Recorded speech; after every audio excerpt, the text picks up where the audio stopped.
말씀을 듣고자 합니다. 하나님이 우리와 우리 후대를 복주실 모든 복이 언약의 말씀 안에 있사오니 그 말씀을 빛 비추사 보게 해주시고 그 말씀을 열어 우리 귀를 열어 들려지게 해주셔서 하나님이란 분이 이곳에서 우리와 우리 후대를 어떻게 복주시는가를 보게 하여 주시옵소서. 반드시 축복 가운데 세워져야 될 언약의 후대들이기에 그 아이들을 데리고 왔습니다. 저들에게 축복 기도하며 하나님 앞에 내어놓사오니 저 어린 아이들에게 말씀이 들어가게 해주시고 우리가 이 아이들을 어떻게 양육할지 지혜와 힘을 공급받는 복된 시간 되게 하여 주시옵소서. 예수님의 이름으로 기도하옵나이다. 아멘. 학원복음화 오늘 디도서인데 지난주 내용을 제가 정리해놨고 좀 같이 나누고 싶어서 그 부분을 조금 나누기를 원합니다. 디모데후서 4장을 한번 펴보실까요?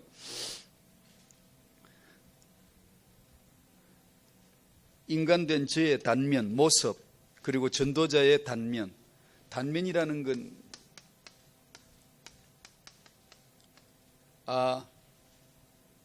우리가 겉을 봐서는 모르지만 돌을 쪼개내면 단면이 드러나고 돌의 스토리가 보이겠죠. 이 돌이 언제 돌이고 무슨 성분의 돌이고, 나무를 잘 모르지만 잘라내면 나무의 단면이 드러나고 나무의 나이도 알고 이 나무가 어떤 풍파를 겪었는지, 몇 살 때 돌을 맞았는지 다 그 나이테에 나온다 그러더라고요.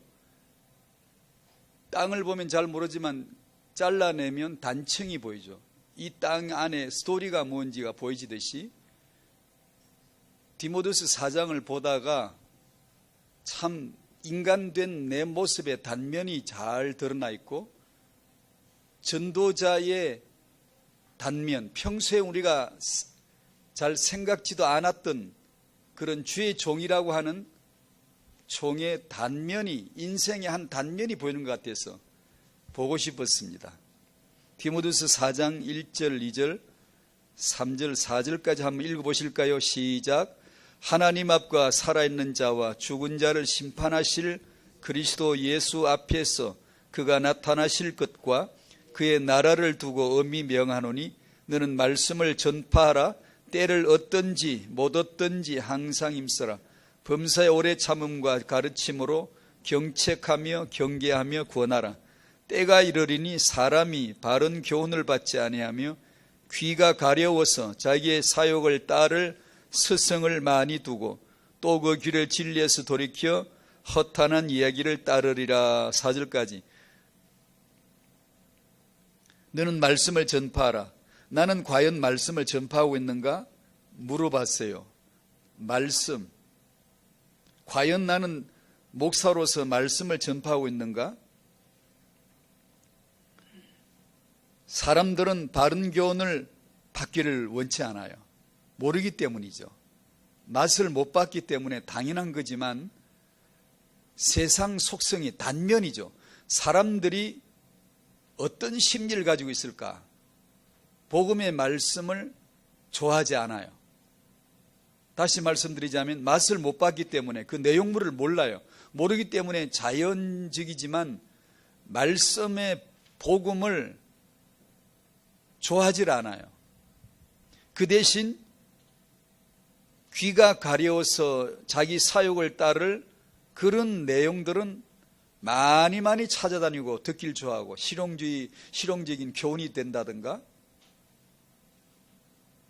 우리 모두에게 공감이 간다든가. 복음은 공감이 안 가요. 택한 자에게만 침노해서 들어가지 공감이라는 게 없습니다. 복음은요, 원래가. 하나님의 말씀은 택한 자에게만 향하여 딱 거기만 레이저 쏘듯이 딱 들어가 버리지, 옆에 앉아있어도 몰라요. 천당 지옥이 바로 그 두 자리 바로 붙었거든요. 그러나 세상 종교적이거나 교훈적인 것은 공감이 돼요. 공감이. 그는 불교 대학에 가서 설교를 해줘도 성녀들이 일어나 박수를 쳐줄 수 있고, 성녀가 기독교 대학에 와서 말씀을 말을 해줘도 박수가 나올 수 있는 공감대가 형성이 돼요. 복음은 절대 공감대가 형성이 안 돼요. 그러니까 너는 이 말씀을 전파해야 돼. 이 말씀은 굉장히 중요한 표현이에요. 사람들이 듣지 않는데, 듣기 싫어하는데, 그럼에도 불구하고 너는 이 바른 복음의 말씀만을 전해야 된다는 것은 굉장히 중요한 말씀이거든요.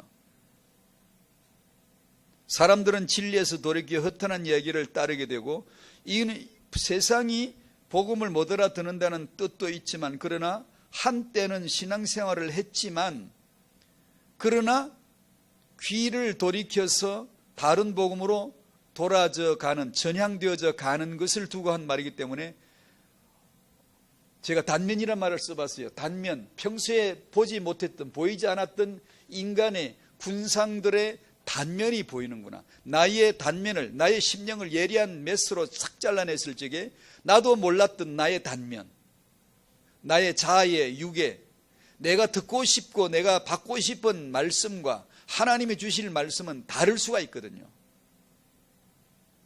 이런 나의 모습을 보여주는 듯해서 좀 생경스럽기도 하고 참 마음에 많은 망감이 교차한다 그러나 생각하게 되더라고요.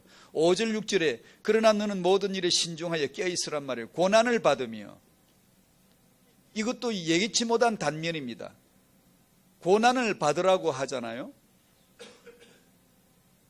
안 받아도 될 고난 같으면 이런 말을 안 할 텐데, 전도자는 반드시 거쳐가야 될 고난이라는 게 있다는 거죠. 전도자 일을 하며 내 직무를 다하라. 전제와 같이 내가 벌써 부어지고 나의 떠날 시각이 가까웠도다. 죽을 때가 된 바울, 자기 얘기를 하는 모습, 인생의 단면이죠. 고령화된 아주 노쇠한 종의 모습을 보잖아요. 나도 곧 죽을 때가 올 텐데 나는 내 고령, 내 목사의 길을 한평생 걸어가고 내 인생 마지막에 어떨까? 전제와 같이, 전제는 부어드리는 제물, 하나님께 내 생명과 피를 쏟아내어 바치고 내 죽을 때가 가까이 온다는 걸 바울은 화롯가의 불기운을 느끼듯이 느꼈겠죠. 알았겠죠. 나 이제 죽을 때가, 피 쏟을 때가 오는구나를 알았겠죠. 그 얘기를 하고 있는 종의 모습이 저도 작은 종이라면, 종의 축에 끼워준다면 참 생각이 들더라고요. 아, 종의 이 세상 떠날 시간이 다가오는구나. 4장 7절에 나는 선한 싸움을 싸우고 나의 달려갈 길을 마치고 믿음을 지켰으니. 선한 싸움을 싸우시나요? 어떤 싸움을 싸우시나요? 혹시 육의 싸움을 싸우지는 않나요? 선한 싸움은 무슨 싸움일까요? 오직 예수만이 그리스도라는 복음 하나를 지켜내는 설교자의 싸움이겠죠. 영적 싸움이겠죠. 사도 바울은 그걸 이겼다, 지켰다라고 말하고 있네요. 8절에 이제후로는 나를 위하여 의의 면류관이 예비되었으므로 주 곧 의로우신 재판장이 그날에 내게 주실 것이며 내게만 아니라 주의 나타나심을 사모하는 모든 자의 계도니라. 이렇게 소망 어린, 소망에 가득 찬, 나는 과연 이런 의의 면류관을 사모하고 있는가 질문해 봤고요. 9절 10절에 또 단면이 나오죠. 9절에 너는 어서 속히 내게로 오라. 13절에 내 옷 좀 가져오라는 내용과 연결되는 부분이죠. 추우니까 옷 좀 가져라. 외투 하나 있는데 그거 좀 갖다 줬으면 좋겠다. 10절에 대만은 이 세상을 사랑하여 나를 버렸다. 이런 내용들은 전도자의 너무나 어떤 평소에 들추어 볼 수 없었던 내면의 단면을 보는 것 같아요. 사람들이 모여들 때가 있고 떠나갈 때가 있는데, 사도 바울이 연구다운 연구는 안 해봤습니다만 신구약 성경에 나오는 사람들을 대충 이렇게 한번 훑어봤는데 다 젊어서 영역이 있더라고요. 그 희한하게. 사무엘도 젊었을 때 말이 땅에 떨어지지 않았지, 늙었을 때는 사람들이 말을 우습게 여기더라고요. 안 듣더라고요. 다윗도 젊어서 성령 충만했지 늙으니까 이상해지더라고요. 그게 꼭 공식이라고 저는 말하고 싶지는 않은데 이상하게 그게 보이더라고요. 바울이 젊었을 때 제자들이 모여들었고 사람들이 시대적인 종이라면서 시대적인 말씀이라면서 모여들었고 듣기를 좋아했는데 바울이 늙어서 고령화되어지고 사람이 없어요. 제자들이 없어서 다 떠나가 버렸어요. 이런 모습은 정말 예기치 못한 종의 단면이라고 좀 보여지거든요. 참 인생 얘기구나. 대만은 세상을 사랑하여, 세상을 사랑했다는 말은 세상적이 되고 세상에 대접받기를 좋아하고 인정받는 설교하기를 원하고 바울처럼 돌맞는 환영받지 못하는 그런 우직스럽게 고지스럽게 그런 말만 하는 게 아니라 세상을 사랑했다는 말은 사람들 속으로 들어갔다는 얘기죠. 유다가 밤이 되어서 밤 속으로 들어가듯이 그 속으로 들어가는 것이죠. 4장 14절에 구리 세공업자 알렉산더가 내게 해를 많이 입혔으며 주께서 그 행한 대로 그에게 갚으시리니 너도 그를 주의하라. 그가 우리말을 심히 대적하였느니라. 내가 처음 변명할 때에 나와 함께 한 자가 지금은 하나도 없다. 다 나를 버렸다. 자, 이런 고백을 들어보세요. 전도자의 고백을 들어보세요. 나이는 늙었지요. 외롭지요. 외투 하나 걸치기 어렵죠. 대만 디모데 너라도 빨리 왔으면 좋겠다 그러죠. 사람들이 사도를 통하여 은혜를 받을 때가 있었지만 사도가 나이가 넓고 재판석에 서야 되고 정인으로서 변명해 줘야 될 사람이 필요할 때는 단 하나도 없었던 거예요.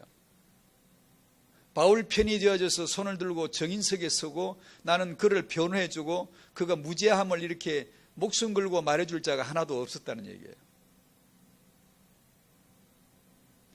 제가 왜 이 부분을 얘기하냐면 한 몇 주 전에 학원 보고만 디모데후서가 나왔으니까 우리 교회 어떤 한 청년이 점심 식사 후에 교제하는 중에 대뜸 이 질문을 하더라고요. 디모데후서를 읽었겠죠. 학원 보고만 나오니까.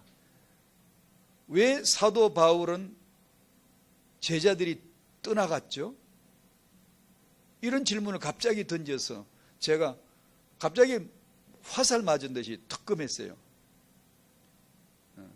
그런 실상이 인생의 단면이 이렇게 적나라하게 기록이 되어져 있구나.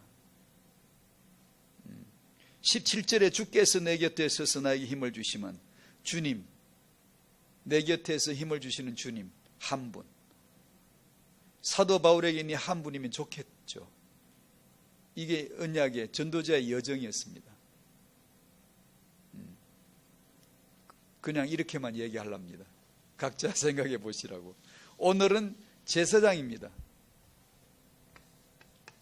서둘러 결론을 그냥 결론이라기보다는 이미 다 아시듯이 제목 자체가 우리는 제사장이다. 왜 제사장이죠? 예수님이 참 큰 대제사장. 히브리서 5장, 7장, 8장 계속 나오죠. 왜 그분이 제사장으로 오셨지요? 복음의 답을 이제 알잖아요. 믿는 성도, 우리도 제사장, 예수님의 배지를 딱 떼가지고 나한테다 떡 붙이면서 이제 네가 제사장이다. 베드로서 2장 9절 아시죠? 너희는 택하신 족속이다. 왕같은 제사장들이다. 제사장들이라고 하는데 단수인데 이건요. 전부 다 단수예요. 형용사도 단수, 명사도 단수, 전부 단수예요. 근데 그리스도 하나 안에 있는 걸 보여주는 거예요. 제사장, 내가 제사장이 아니라 그 제사장 안에서 거룩한 나라요, 그의 소유가 된 백성이니라고 쭉 말씀하실 때 나온 구절이죠. 베드로후서 2장 9절, 우리는 제사장이다. 그래서 그걸 타영하니까 붙였습니다.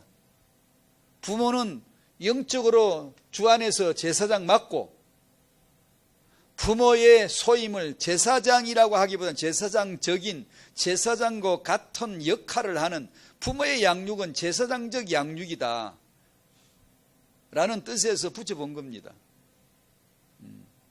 제사장이란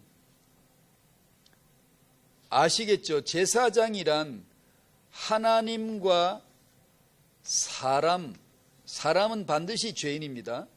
죄인 사이에 내 인생 문제가 이런저런 문제인 줄 알았는데 태어나 유치원 가고 초등학교 가고 저런 걸 잘 배워야 되는구나, 저런 게 문제구나, 저런 걸 습득해야 되는구나 알았는데 정작 죽어서 심판대 앞에 가면 너 어느 학교 나왔니? 너 공부 얼마나 했니? 너 상식이 얼마나 되니?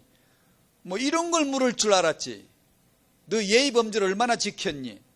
이런 거나 물어볼 줄 알았지요. 진짜 내 인생의 문제는 죄거든요.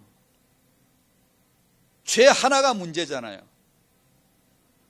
아무 키를 물어봅니까? 뭐 면상을 물어봅니까? 뭐 의복을 물어봅니까? 뭘 물어봅니까?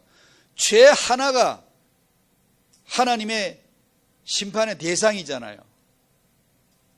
하나님과 나 사이에, 이 죄인 사이에 사이직, 중보라 그럽니다. 이것다가 중보자. 디모데전서 2장 5절 아시죠? 하나님은 하나이시고 하나님과 사람 사이의 중보자도 하나이시다. 한 분이라고 되어 있지만 하나란 말이 맞습니다. 하나이시다라고 할 때 하나님과 나 사이에 사이직으로 제사장이 섰던 겁니다. 창세기에서는 제사장이 없었고 아브라함 아버지가 아들을 직접 제사를 바쳤고, 출애굽기에서는 제사장이 없었고 6월절 어린 양은 가장이 집에서 아버지가 집행했던 것이고, 출애굽하고 나서 이스라엘 백성 국가 형태가 띄어지고 나서 성소를 지으라고 하시면서 성소를 관리하고 제사를 섬길 제사장 직분을 드디어 세우기 시작하셨죠. 모세의 형 아론 그리고 그 아들들을 초대 제사장으로 임명하고 세습되게 해주셨죠. 출애굽기 28장 29장이 쭉 나오죠. 그래서 제사장이란 말이 나왔습니다. 제사장 직분이 뭐다라는 게 설명이 되어졌고, 레위 가문이 바로 제사장으로 임명되어졌다는 걸 설명드렸고, 예수님이 대제사장이시고, 이런 복음은 정말 우리로 하여금 묵상케 합니다. 여러분 다 아시겠지만 우리 재미는 우리 인생의 기쁘고 기쁘도다, 항상 기쁘도다인데 뭐가 기쁘죠? 그 기쁨의 그 샘의 근원이 여기 있지 않습니까? 여기에. 이런 복음을 묵상하는 거예요. 신기하죠. 신비하고 신기하고, 그분이 죄가 되시고, 죄가 아니면 죽을 수가 없어요. 둘째 아담 죄인 자리에 서시고, 죄를 위하여 피 흘리시고, 자기 피 흘리시고, 아유 참나 또 말이 길어지네. 예수님만이 제사장이시고 예수 피만이 속죄의 피가 되시고, 예수님의 몸만이 제물 되시고 십자가만이 마지막 제단 된다는 것을 설명해 주려고 창세전에 이 계획을 해놓고 구약을 열면서 수도 없이 반복합니다. 매일 반복, 유치원생 모아놓고 계속 반복, 율법을 통하여 계명을 통하여 사건들을 통하여 계속해서 반복 교육을 시켜 수천 번도 더 시켰다가 예수께서 턱 나타나셨어요. 내가 바로 그다. 내가 그 피고, 내가 그 제물이고, 내가 그 제사장이고. 예수님 혼자 안에 다 들었잖아요. 그분이 보좌고, 그분이 하나님이시고, 그분이 중보자이시고, 그분이 제물 되시고, 그분이 피이시고, 그분이 속량이시고, 그분이 의이시고, 그분이 생명 되시고, 그분이 구원 되시고, 모조리 예수 안에 있다는 걸 수천 번도 더 현상으로, 역사로, 스토리로, 암시, 모형, 그림자, 힌트를 계속해서 주시다가 예수님 드디어 신약에 오셨지 않습니까? 그 예수님이 십자가에 죽으시고 부활하심으로 나의 대제사장이 되시고 나를 구원하사 구원하는 게 문제가 아니라 머물지 아니하고 계속해서 축복은 질주에 달려나가죠. 나를 구원하셨다. 진토에서 죄에서 구원하셨다가 다가 아니라 자기 배지를 내한테 붙여서 너가 나 해라. 넌 그리스도인이다. 이제부터 내 역할을 하라고 제사장 배지를 붙여주신 거예요. 그리고 우린 제사장이에요. 오늘 메시지는 그냥 다 끝난 건데 부모는 따라합시다. 부모된 나는 제사장이다. 이것만 아시면 돼요. 그러면 제사장 수행을 해야죠. 하나님과 이 아이 사이에 나는 제사장이다. 그럼 무슨 양육을 해야 되겠어요? 죄가 문제. 내가 부모가 이 아이를, 하나님이 왜 이 아이를 나로 하여금 낳게 했을까? 죄사함 받게 하라고. 그 예수의 십자가의 복음으로 죄사함 받게 하라고. 그 얘기입니다. 나는 부모된 나는 제사장이다 라는 거 하나만 뚜렷하게 남기면 오늘 메시지는 된 거죠. 근데 할 말이 없네, 그러고 보니까. 2번, 자녀를 낳아 키우는 부모가 갖고 있어야 될 제사장으로서의 바른 지식. 전혀 아닌 것 같은데 타영아 이 아이는 죄인이라는 사실을 알고 있어야 되는 거예요. 부모가 만약에 내 아이가 타영아 이 아이가 죄인이라는 걸 모른다면 제사장 역할을 감당할 수가 없고 할 리가 절대 없고 전혀 핀트 어긋난 다른 것을 가르치겠지. 이 아이에게 필요가 이거겠지. 이 아이의 도움 이걸 도와줘야 되겠지. 이 아이가 이렇게 해줘야 성공되겠지. 완전히 하나님하고는 빗나간 것들만 가지고 양육하겠죠. 안 하겠습니까 그렇게? 그렇게 했지 않습니까? 다 지금 온 세상이 다. 예수의 십자가를 우습게 여기는 그 십자가 괜스레 섰네. 괜스레 못 박힌 거 아니야? 누가 죽으라고 했나? 홀로 죽고는 뭘 그렇게 뜻도 알지 못하는 사람들의 세상에서 십자가는 조롱되고 가치가 여겨지지 않잖아요.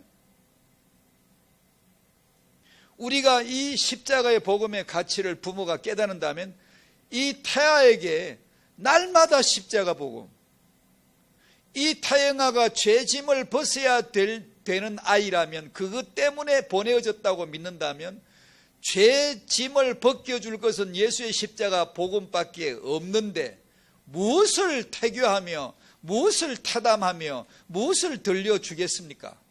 이 아이에게. 그렇죠? 오늘 메시지 주제는 너무나 타겟이 너무나 뚜렷해졌네요. 다 나온.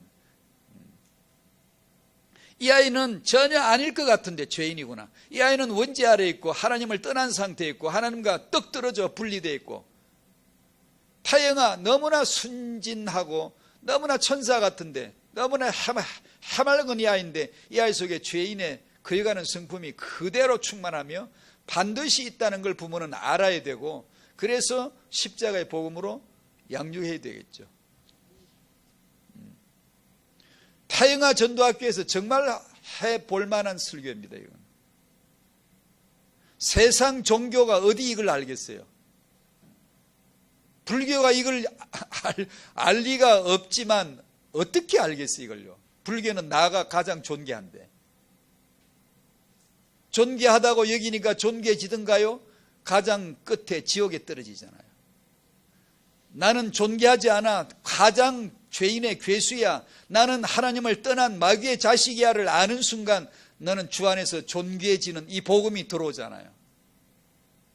그런데 사람들의 귀가 가려워서 그 말을 듣고 싶지 않은 거예요. 그냥 우리 중심, 인간 중심, 사람 중심, 축복 중심으로 말해주면 좋은데 왜 자꾸 죄를 얘기하냐 이거죠. 부담스럽게, 듣기 싫게. 사람을 편케 해줘야 되는데 편케 해주지 않고.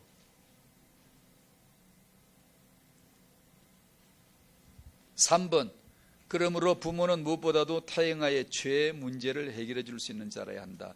당연한 귀결되는 내용이네요. 오직 예수만이 그리스도이심을 알고 있는 부모 되시기를 바랍니다. 정말 너무 놀라운 내용이에요. 놀라운 내용. 예수만이 그리스도이심을 아는 부모. 십자가의 대속을 체험한 부모. 예전에 제가 이 메시지를 준비할 때, 그때 몇 년 전이네요. 오래전에 어떤 세계적인 건축가가, 제 이름 모르겠네요. 세계적인 건축가라, 아주 세계적인 이름이 있는 분인가 봐요. 건축가가 한국에 비행기 타고 밤에 공항에 내리면서 충격받은 게, 서울 시내 빨간 십자가가 쫙 보이는 거죠. 십자가 빨간 게. 근데 그걸 보고 정말 충격을 받았다. 서울시는 공동묘지 같았다. 무덤에 십자가 세워놓으니까. 그러니까 도시의 그 야경을, 도시의 그 아름다움을 다 해쳐버렸다. 서울시는 공동묘지와 같았다라는 탄식이란 말을 썼더라고요. 그래서 제가 거기다 썼죠. 네가 세운 십자가인 줄 모르니? 너 때문에 세워진 십자가인 줄 모르니? 네가 달릴 십자가라는 걸 모르니? 너 대신 예수님이 달리신 십자가라는 걸 모르니? 당신이 십자가의 복음을 모르니까 그러지. 한 번이라도 알면 당신은 경탄에 맞지 아니하고 찬양할 것이다. 십자가를 볼 때 당신은 극도의 지극한 찬양을, 이 세대에 그가 행하신 일을 높여 찬양하고야 말 것인데 당신은 미안하지만 그걸 못 봤구나. 십자가가 뭔지를 몰랐구나. 죽음밖에 모르지. 묘지밖에 생각이 안 나지. 나는 십자가 보면 예수님 생각나는데 왜 당신은 묘지 생각이 날까? 복음이죠. 부모의 마음속에 그리스도의 십자가의 복음이 감동으로, 감격으로, 충격으로, 희열로, 주의 기쁨으로 와 있어야 되겠죠. 그래야 임신부 축복이 되겠죠. 그래요. 정말 우리는 오늘도 아이를 데리고들 오셨지만 정말로 하나님에게 언약의 말씀 안에 축복을 받아야 되고 받을 아이들이에요. 받아야 됩니다. 여러분 아이를 데리고 교회 주일날 예배당에 가고 말씀 앞에 있게 하고 아이들 손에도 헌금 봉투를 지어서 같이 헌금을 드리게 하고 하는 이것이 거룩한 믿음의 행렬이며 축복의 길이라는 것을 정말 믿으셔야 되고 여러분의 후대들은 복을 받고 있음을 믿으셔야 됩니다. 전도학교에 아이를 데리고 아침 일찍이 준비시키고 마음을 단장하고 하나님의 축복의 응답은 반드시 언약의 말씀 안에 있습니다. 말씀 들려지도록, 말씀을 비추사 보여지도록 해달라고 기도하면서 일찍 서두르셔야 됩니다. 왜냐하면 이런 전도학교를 통해서 당신과 당신 후대에게 하나님 축복이 임하는 줄 믿기 때문에 그걸 믿어야 돼요. 어떻게 해요? 말씀으로 옵니다. 그 말씀은 바른 교훈이라고 했는데 아까 디모데서 4장에 사람들이 바른 교훈을 듣길 싫어한다는데 바른 교훈은 복음입니다. 복음. 너는 말씀을 전파하는 게 복음입니다. 복음 때문에 66권이 말씀된 거죠. 태영아 부모들의 마음속에 십자가의 복음이 충만되기를 축복합니다. 이것이 경험되어져야 돼. 이것보다 더 축복이 어디 있겠어요? 태영아 시간에. 여러분은 축복 받았고 축복을 줄 수 있는 분들입니다. 왜냐하면 예수님 십자가의 복음이 있잖아요.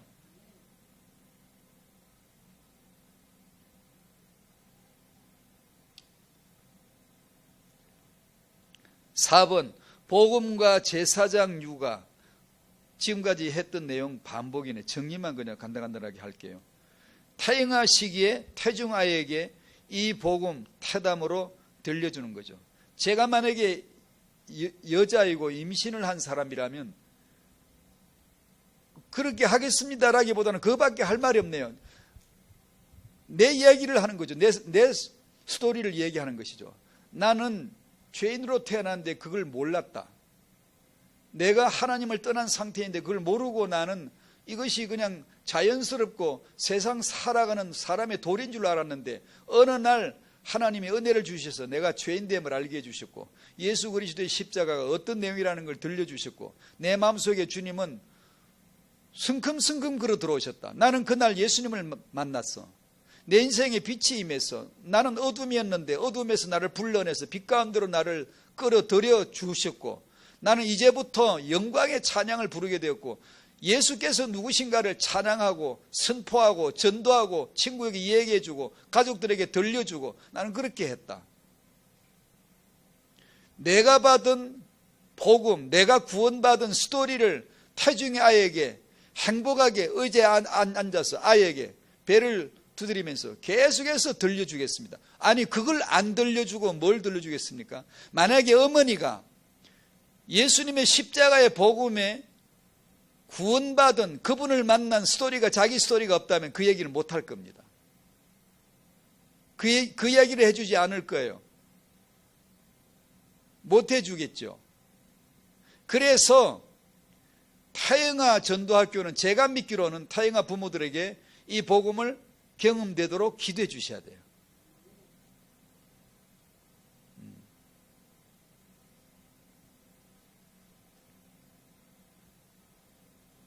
이거 하나가 없는 게 인생의 궁핍이니까.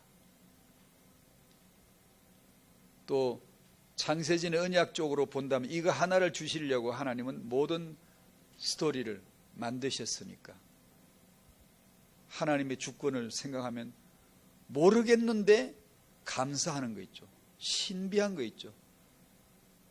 창세진에 그리스도 안에서 나를 딱 택해놓고 말뚝을 딱 박아놓고는 거기서부터 줄자를 재기 시작합니다. 창세기 1장을 쭉 펴는 우연은 단 하나도 없고 예기치 못한 사건들은 단 하나도 없습니다. 창세진의 택한 이상, 창세진의 주권으로 정하신 이상, 그 역사를 한 장, 역사 두 장, 역사 세 장을 펼쳐 내시면서 어떻게 해서 내가 예수 그리스도 안에서 구원을 받았는가? 하나님의 창세전 에베소 1장 4절 창세전의 그리스도 안에서 나를 택하사 이 내용을 들려주는 것이죠. 설명해 주시는 것이죠. 난 너를 이렇게 사랑했다. 난 이렇게 의도적으로 사랑했으며 주권적으로 사랑했으며 너가 이뻐서가 아니야. 너가 잘나서가 아니야. 난 너를 일방적으로 사랑했고 난 일방적으로 너를 연애했으며 나는 너의 남편이 되기를 원했다. 나는 너의 아버지가 되기를 원했다. 근데 이 십자가의 사랑을 묵상하면 할수록 기뻐지잖아요. 감사되어지잖아요. 집에 가 싸우겠습니까? 내가 행복하고 기쁘면 용서할 수 있죠. 이해할 수 있죠. 아니 예수를 모르는 사람이 그렇게 사는 게 당연하잖아요. 그렇게라도 살아야 복음 만날 기회가 오죠.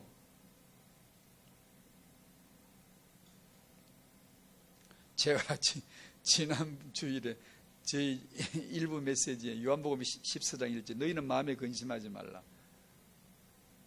그 내용이 나오잖아요. 제가 카톡에다 띄워봤습니다.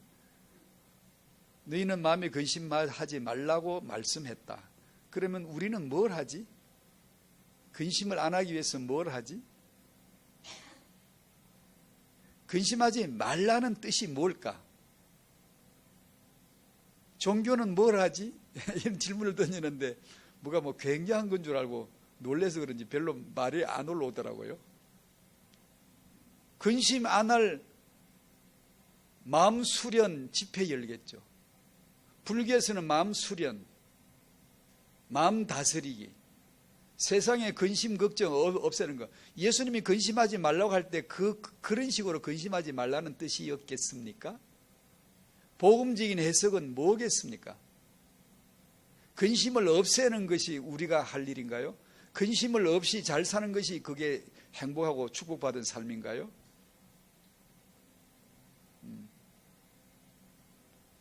인생은 근심해야 됩니다. 하나님 뜻대로 후회할 것이 없는 그런 근심은 회개에 이르게 하고 근심해야, 근심하지 않으면 사람은 복음을 못 만나요. 그 복음을 설명해 주는 복음적 해석으로 뒤에 나오거든요. 예수가 누군지, 아버지가 아들을 보낸 아버지는 누군지, 아들은 왜 왔는지, 죽고 피 흘려서 속량하고 가서 집 짓고 거처 마련하고 다시 와서 우리를 자기 집에 데리고 들어가시는 내용, 그 복음을 설명해 주시는 거거든요. 그걸 모르면 근심하지 않는 데다 초점을 딱 둬버려요. 그게 종교예요. 종교. 우리는 그걸 가지고 있어요. 근심하지 않고 잘 사는 것. 사람들은 근심할 때 근심 안 하는 법을 가르쳐 주면 안 돼요.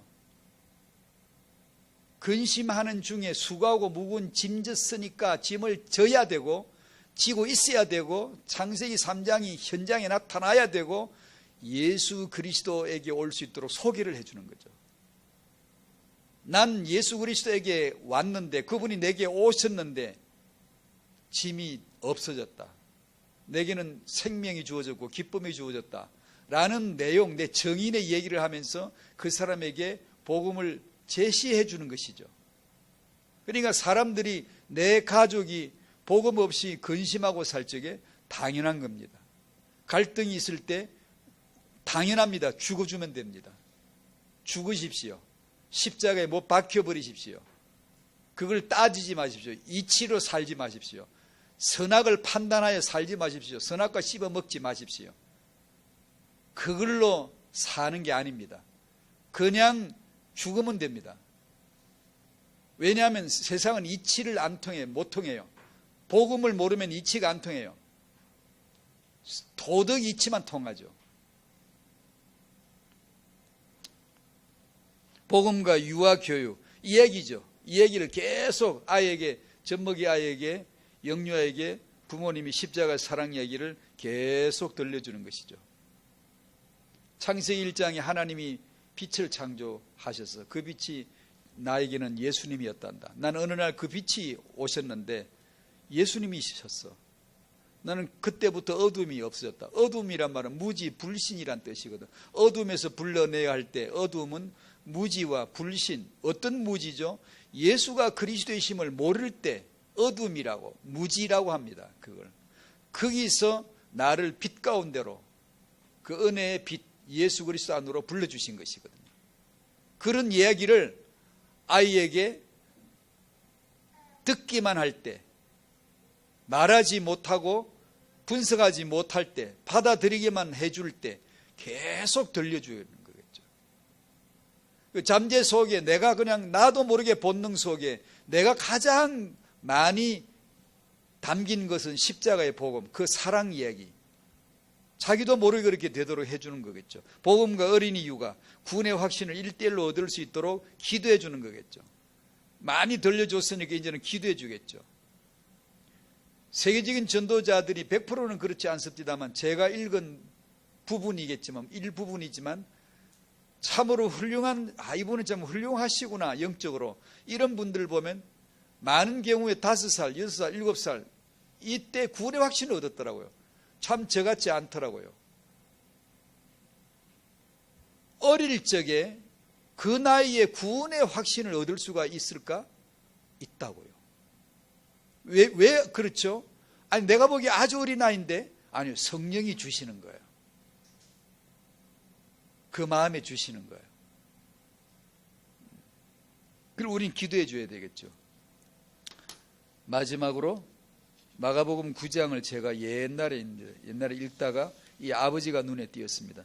9장 21절에 예수께서 한 아버지에게 묻습니다. 언제부터 아이가 이렇게 됐느냐? 그 아버지가 대답하기를 어릴 때부터입니다. 귀신이 아이를 죽이려고 물과 불에 던졌습니다. 예수님이 이르시되 그 아이 아빠가 무엇을 하실 수 있거든 우리를 불쌍히 여기서 이 아이를 도와주십시오. 예수님이 말씀하시기를 할 수 있거든이 무슨 말이냐? 믿는 자에게는 믿으면 능치 못할 일이 없다 라고 말씀을 하실 때 곧 즉시로 이 말의 정확한 표현은 능치 못할 일이 없다라는 말이 떨어지기 전에, 채 나오기도 전에 낚시를 낚아채듯이 말씀을 딱 낚아챈다는 뜻입니다. 즉시로 곧 아버지가 무릎을 꿇으면서 소리 지르면서 통곡하면서 나의 믿음 없음을 용서해 주시고 도와주십시오.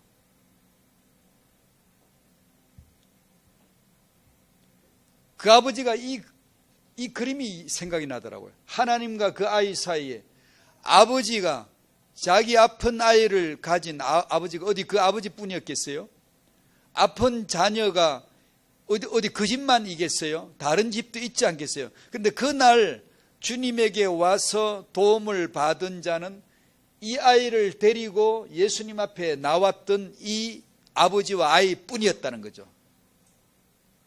예수님이 축복하실 때 이 아버지를 향하여 축복해 주셨고 말씀을 주셨고 이 아버지가 믿었고 그 말씀을 받았는데 이 아이는 주님의 도움을 받아 치유를 받았죠. 아버지 역할이 바로 이거구나. 아픈 아이가 있지만 데려 나오지 못한 아버지도 있었지만 이 아버지는 데리고 예수님께 왔구나. 자녀를 데리고 예수님께 가야 되는 것이구나. 그 말씀을 받을 때 주일날 그렇게 하세요. 마음을 단장하세요. 얼굴을 화장하는 그것은 네 영혼을 마음을 단장하라는 암시요 모형이요 그림자 화장입니다. 그는 모형물에다가 내 육신에다가 외모를 가꾸는 것은 불필요한 건 아닙니다. 가꾸어야 되지만 그 본질은 마음을 아름답게 하는 겁니다. 마음을 단장한다는 뜻은 말씀이 들어올 수 있도록 마음을 가꾸어 줘야 되거든요. 애통하는 마음, 줄인 심령, 가난한 심령으로 하나님의 말씀이 떨어질 때 떨어지기가 채 끝나기도 전에 낚아채듯이 아멘으로 딱 받아야 되거든요. 근데 그게 되냐고요? 안 되죠. 안 됩니다. 그게. 내 자아라고 하는 육이 언제나 원수 역할하고 대적자로서 딱 버티고 있기 때문에 이 방벽을 뚫어내야 되거든요. 제가 늘 그 논리를 여러 번 얘기했습니다만 하나님이 그 방벽을 제거시키면 안 됩니까? 안 시켜줍니다. 당신은 육을 지닌 채로 죽을 때까지 살아야 됩니다. 그 육을 넘어가고 통과를 할 수 있는 믿음을 구해야 됩니다. 그러면 그 육 때문에 믿음이 좋아져요. 기도가 더 돼요. 낙심을 하는 게 아니라 은혜를 입은 자는 이게 더 좋아요. 달려가서 장에 뛰어넘기를 할 수가 있는 거예요. 이게 믿음의 달력을 더 받는 거예요. 이걸 생각하지 않으면 장애물을 없애주세요. 내게 아무 문제가 없게 해주세요. 이렇게 어린아이 식으로만 구하게 돼요. 없애주기도 해요. 어떤 건 없애시죠. 그러나 어디까지나 주님의 판단이 있어요. 여러분의 마음을 잘 준비하시고 제가 아침에 와서도 그런 기도를 했습니다만 타영아 부모님들은 전도학교도 그렇고 주일날 늦지 마세요. 태영아 엄마 아빠들 잘 들으세요. 주일날 아침에 늦지 마세요. 왜냐? 아이들을 키우기 때문에. 아이들이 딸려있기 때문에. 늦지 마세요. 서둘러 준비해가지고 마음을 단장하고 아이를 데리고 서둘러 교회로 달려가야 돼요. 그래서 말씀을 받는 모습을 보여주셔야 돼요. 낚아채듯이 말씀을 받고 말씀의 언약의 말씀에 공감대를 형성하는 모습을 보여주셔야 돼요. 그것이 축복이지. 그것이. 아마 그것이 안 되면 우리는 기법으로 기술로 어떤 방법을 수단을 동원해서 가르치려고 할 거예요. 그러면 아이는 벌써 알죠. 저건 진실이 아니라는 걸 모를 리가 있겠어요? 알죠. 자, 오늘 여기까지.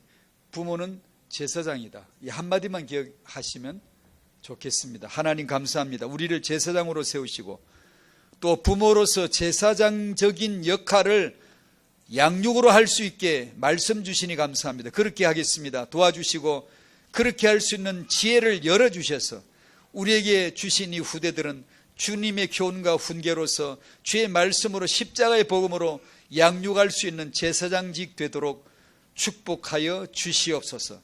이 아이들은 이 복음으로 자라게 하여 주시옵소서. 예수님의 이름으로 기도하옵나이다. 아멘.